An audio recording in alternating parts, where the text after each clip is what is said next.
Pada tanggal 9 Juni tahun 2022, kami berkesempatan untuk mengunjungi tempat penampungan di daerah Jakarta Selatan yang bernama Pejaten Shelter. Segar.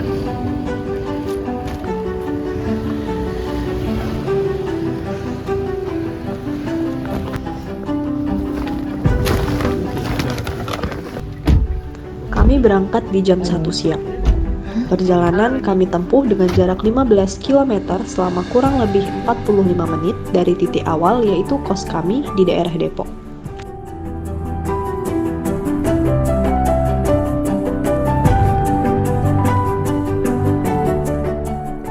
Dan di tengah perjalanan, kami disambut oleh turunnya hujan yang menyebabkan kami sedikit terlambat sampai di tujuan dikarenakan ada sedikit kemacetan.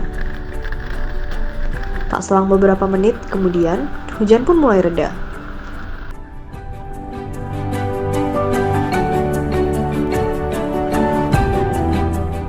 Sepanjang perjalanan menuju lokasi, kami menerka-nerka akan seperti apa rasanya berinteraksi secara langsung bersama para hewan di Pejaten Shelter yang dominannya adalah anjing.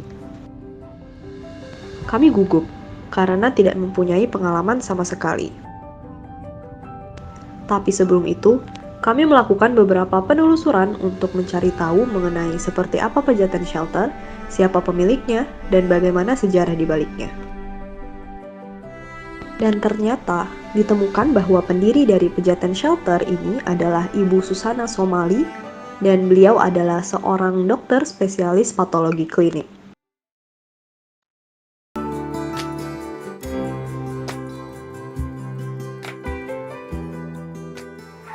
Sebenarnya nggak cuman anjing ya, semua hewan, semua kehidupan. Memang waktu itu terlalu sempit untuk 70, jadi saya mulai Dengan yang sekarang lagi pakai COVID ini, I have time to find another home for this dog. tapi nggak sebanyak sekarang. Kita tampil di medsos 11 tahun. Akhirnya kami pun tiba di tujuan. Sebelumnya, kami telah memiliki janji dengan salah satu pengurus shelter, yaitu Bapak Dodi, karena beliau yang akan mengarahkan kami selama di shelter.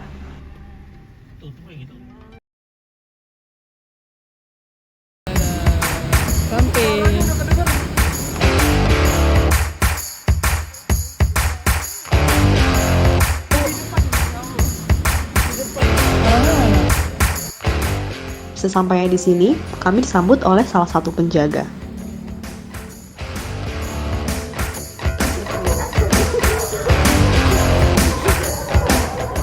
Kemudian, masing-masing dari kami dimintai nama, tujuan, dan juga tanggal kunjungan untuk keperluan mengisi buku tamu.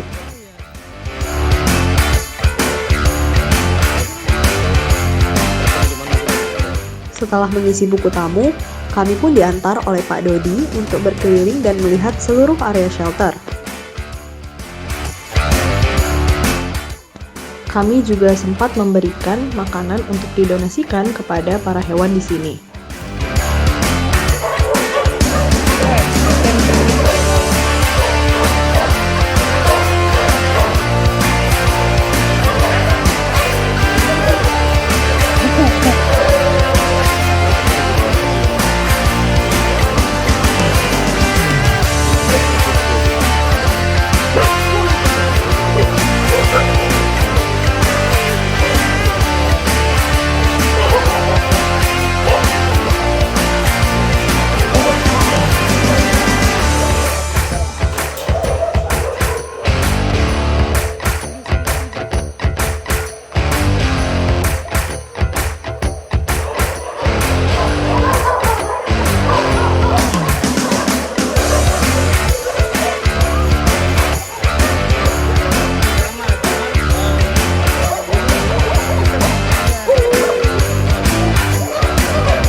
Setelah puas berinteraksi dengan para hewan, kami pun melakukan sesi wawancara bersama Pak Dodi.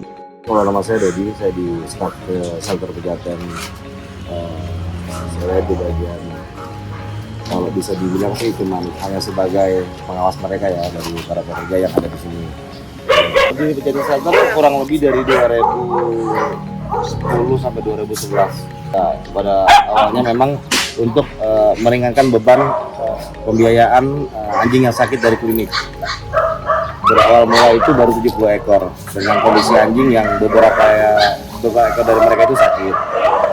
Berpikirnya itu untuk perawatan sementara di sini. Tapi lambat laun seiringnya memang terdengar dari pihak masyarakat ataupun yang lain-lain, berkembanglah shelter Pejaten. Jadi kita mengadakan untuk rescue bagi hewan yang membutuhkan ataupun hewan yang benar-benar terlantar di luar sana. Ya, sekarang ini totalnya sudah kurang lebih 1.500 ekor. Untuk di Pejaten Shelter aja ya. Kita masih ada di Bandung dan di pasar-pasar kita yang ada di Jakarta. Umumnya mereka dua kali makan dengan olahan masakan dapur yang ada di sini. Pengolahannya itu ngolong dari dog food, ada beras juga, dan campurannya kita pakai daging. Kita 2 kali, dan malamnya kita harus pastikan mereka semua mendapatkan susu. Karena dari cuaca yang sekarang ini kan nggak menentu kan, dari panas ke dingin, dan susu itu bisa bantu buat kesehatan imun mereka lah. Gitu. Saya bisa kasih perincian sedikit untuk per hari ataupun untuk nominal per 2 hari itu kita butuh daging 1 ton. Beras itu perkiraan sampai 500 liter. Dan dog food kita tidak pernah membatasi untuk berapa puluh sak gitu. Kalau daging 1 ton itu kita bisa pakai hanya untuk 2 hari. Campurannya kan daging, dog food, dan beras. Kalau beras per 2 hari kurang lebih sampai 500 liter. Tapi untuk mencukupi seluruhnya ya 1.500 anjing ini gitu. Yang seluruh area, karena kan kita ada berapa blok di sini kan, kurang lebih ada 7 blok. Penjaga ini memang awalnya dari satu daerah, kita pakai dari daerah Lampung, Bandung, dan daerah Pulau Jawa. Tapi sekarang ini kita masih banyak di daerah Bandung, karena memang kita juga ada shelter di Bandung. Jadi beruntun dari yang udah ada di sini, mereka bawa teman. Yang terpenting kan kategorinya mereka sudah tahu seperti apa cara kerja mereka harus yang ada di sini. Jadi nggak terlalu spesifik banget lah untuk penerimaan karyawan. Dokter Susan orangnya nggak neko-neko, penampilannya seadanya. Dia cuma memikirkan gimana kesehatan mereka yang ada di sini satu, terus apa yang dibutuhkan untuk hewan-hewan yang di luar sana ya, itu dia perjuangkan. Mungkin kalau pengenalan Dokter Susan bisa lihat dari Instagram Pejaten Shelter. Terkadang kan ada tuh apa aja sih yang dikerjain sama Dokter Susan, terus apa yang diupayakan sama Dokter Susan. Misalnya kayak sekarang ini kita lagi berantas lapu, anjing-anjing yang ingin dipotong tuh, kita lagi coba untuk gimana caranya masalah ini biar nggak terulang terus gitu. Ikutin di Instagram kita aja, di IG kita kadang-kadang suka live hasil kita rescue dari lapu, itu kadang-kadang ada. Kita selalu live kok di IG.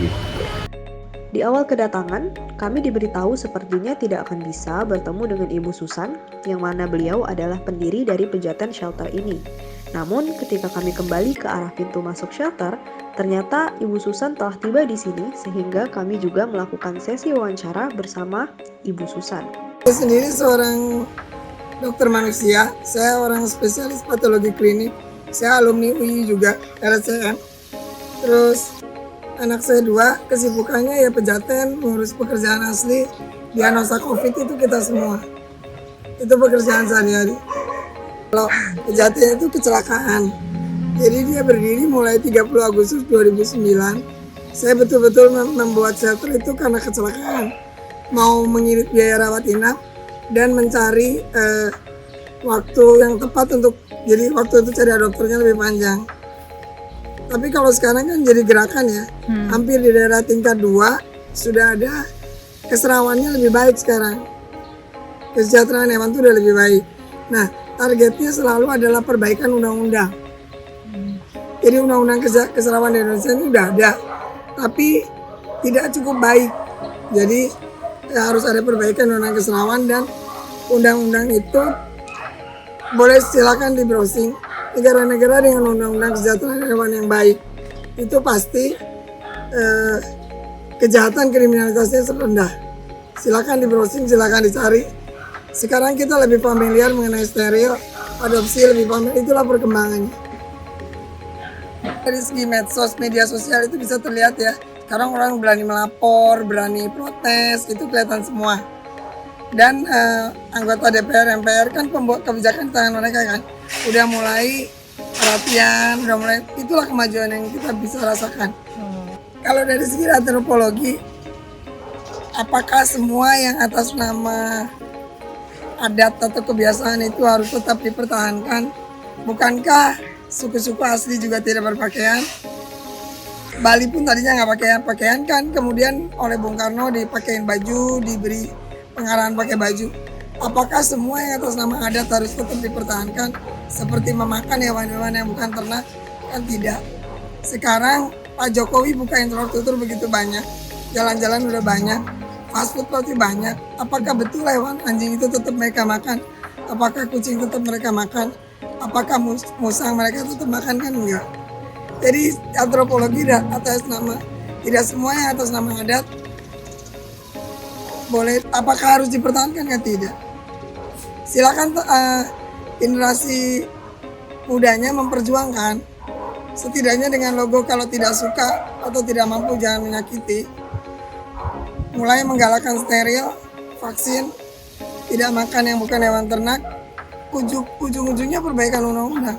Karena mau perjuangan bertahun-tahun kalau undang-undangnya belum ada perbaikan, akan nggak selesai-selesai. Sepulang dari Pejaten Shelter, kami merasa senang dapat berinteraksi dengan hewan yang ada di sana. Kunjungan ini juga menambah wawasan kami tentang seberapa pentingnya bagi kita untuk memperhatikan kesejahteraan bagi hewan. Semoga kedepannya dapat meningkatkan kesadaran terhadap kesejahteraan bagi hewan dan isu ini dapat terselesaikan tanpa merugikan pihak manapun.